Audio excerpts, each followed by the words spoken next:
So let's talk about social enrichment. And social enrichment is the interaction of your dog with either other dogs or with humans. And this can be both, right? Not every dog is keen on other dogs. What I would like to talk with you about is dog preferences. So very often we see dogs who are super friendly because they are everywhere, they're like out and about, and this is the dogs that people take out to parks, social events, etc. However, it's not the case that every dog is dog social or has to be dog social. Also, not every dog is dog aggressive, only because they are maybe reactive towards some dogs. So there is different levels between dog social and dog aggressive, basically. So we have dogs social would be dogs who love hanging out with other dogs, who like to play, who like to socialize. They are basically like the social butterflies of dogs. So for them, this might be really nice to have doggy daycare or pack walks or whatever, right? Or just living in a multi-dog household, a doggy companion. So dog social might be a dog who really thrives on dog companionship.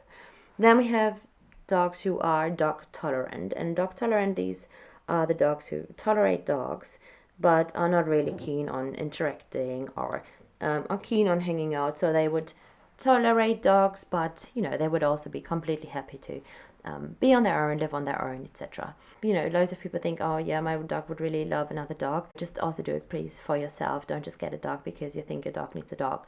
Like Rambo would have been completely fine without another dog. He loves all of the dogs and he loves hanging out with them. He loves living with them. However, when I adopted him, I was told he would prefer to be an only dog, and he actually was like this at the beginning.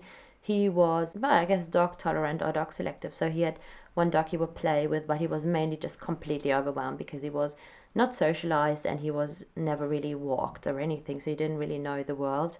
So, certain things can change. And also maybe a dog who was a social butterfly turns into a dog who's very scared of dogs, or who's then just selective. When a dog gets older, they no longer want to play with everyone, just have their doggy friends they want to play with.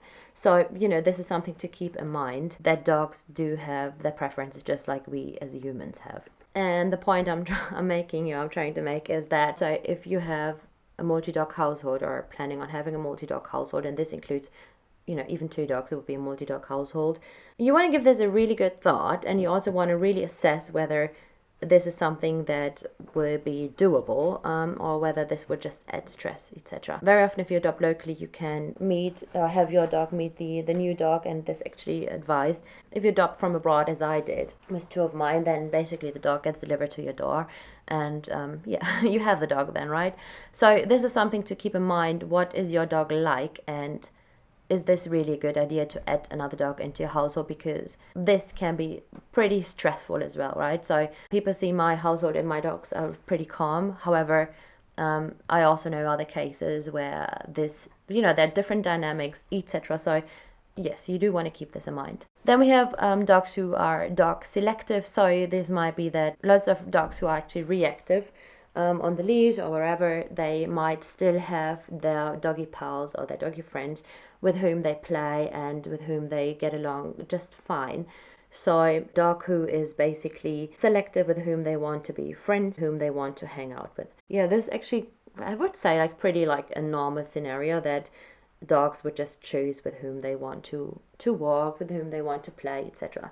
And also, this doesn't necessarily mean playing all the time, right? So at a certain age, dogs often play less. So this could also be just with whom they get along, and this could also maybe mean like just exist or hang out and share a space, whether this is a park or whatever. And then we have dog aggressive, and dog aggressive are the dogs who are basically aggressive towards other dogs. This can be obviously extremely stressful. If you have a dog who really is dog aggressive, I would highly advise you to get a behavioralist onto your case, so you can get the help needed, and also just have someone professional help you with your dog, so it's just less stressful for you and for your dog when you go and you're out and about, because sometimes we just cannot avoid dogs, can we? Of course, there is like tools like muzzles, etc., to keep everyone safe, but yeah, please do, if you feel like you will benefit from this, please do get a behavioralist or someone else involved. So to sum this up, dog preferences can range from dog social to dog tolerant or dog selective to dog aggressive. And wherever your dog is on that scale, this will also determine the level of doggy interaction your dog wants or needs versus doesn't really help, right? Which would be counterproductive. But as I mentioned before, social enrichment does also include socialization or hanging out with yourself, with the humans in their life. And loads of dogs, especially like bully breeds, they are just people dogs, right? They love that their humans around. So only because your dog might not want to hang out with other dogs, social enrichment is still important, and you are playing a big role then, of course.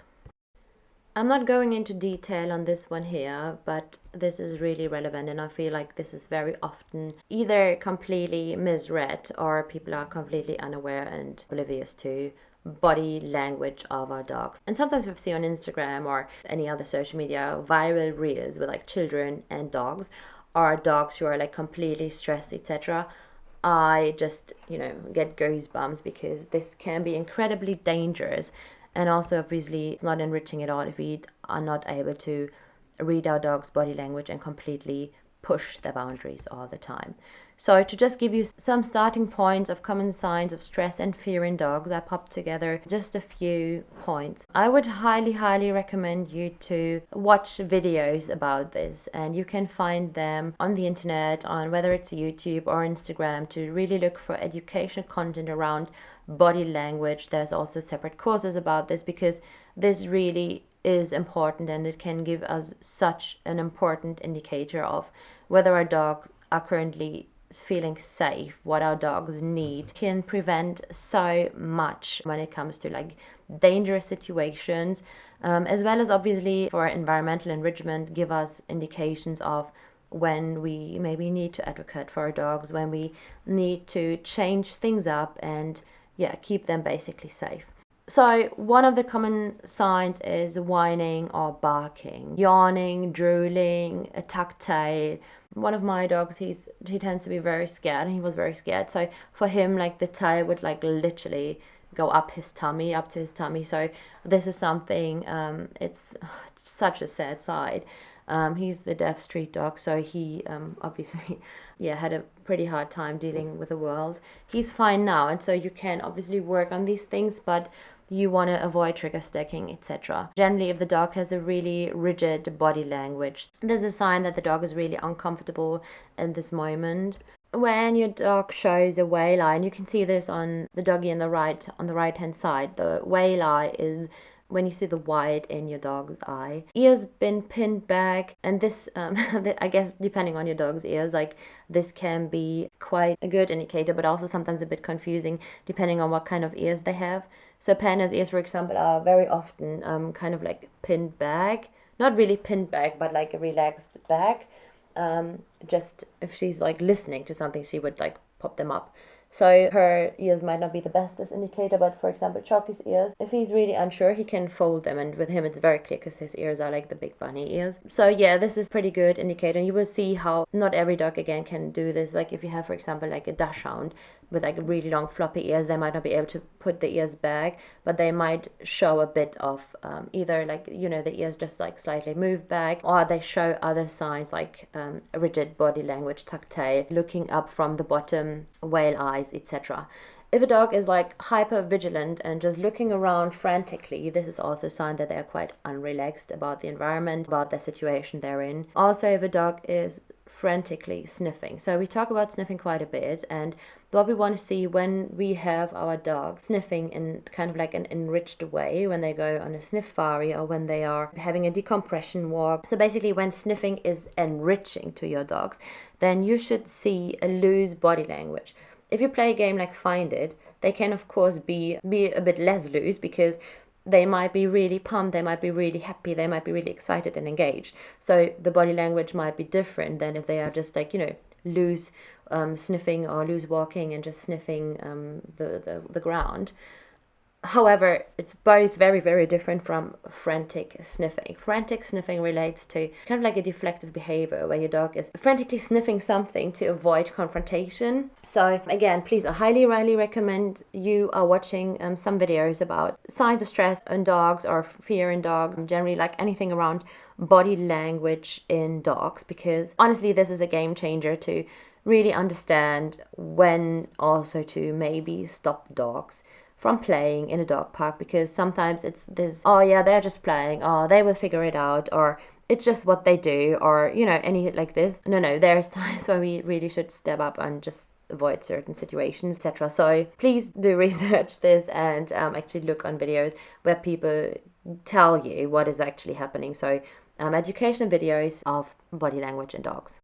Another thing I would like to talk about is puppy socialization, and socialization can also be relevant for rescue dogs. If you get a fresh rescue dog who has maybe been rescued from a backyard breeder who has never really lived outside of a cage or a puppy farm or whatever, generally has been neglected, then you might have to start from zero, right? So I want to highlight this because I feel like there's very often still this training going around where you can print out a list with things your puppy or your dog has to witness in just a few weeks of time, because then the socialization bit is over and it has to be a bearded man with a red umbrella and a hat or whatever, right? So please don't. All of my dogs are rescue dogs and none of them has been socialized properly at the beginning. They live in a multi-dog household. They are all friendly, so yes, you can also later on socialize your dog to a certain degree, and please don't overwhelm your puppy. So please just don't take them to crazy places and completely overwhelm them. So the goal here should be to take it slow and to avoid bad experiences, right? So this is it in a nutshell. You want to provide safe, non-threatening interactions and experiences. So non-threatening, okay? So your puppy decides what is threatening, and also your rescue dog decides. Chucky, my deaf dog, he is terrified of people, and it got better now, but the amount of, and he's a deaf dog, right, so I can't really calm him down with voice. The amount of people who wanted to touch this dog when he arrived, clearly showing signs of pure fear, and when I said to them, please don't, please just back off, he's scared of people, the amount of people telling me, oh no, I'm a dog person and I know dogs and dogs love me or whatever, I can't even count how many this were. So if you have a puppy and they're extra cute, again, what is safe for your puppy, what is non-threatening to them. A lot of people will want to say hello to your dog. Also, which dog should you let them interact with, etc. Not all dogs are keen on puppies. So really non-threatening, safe interactions and experiences.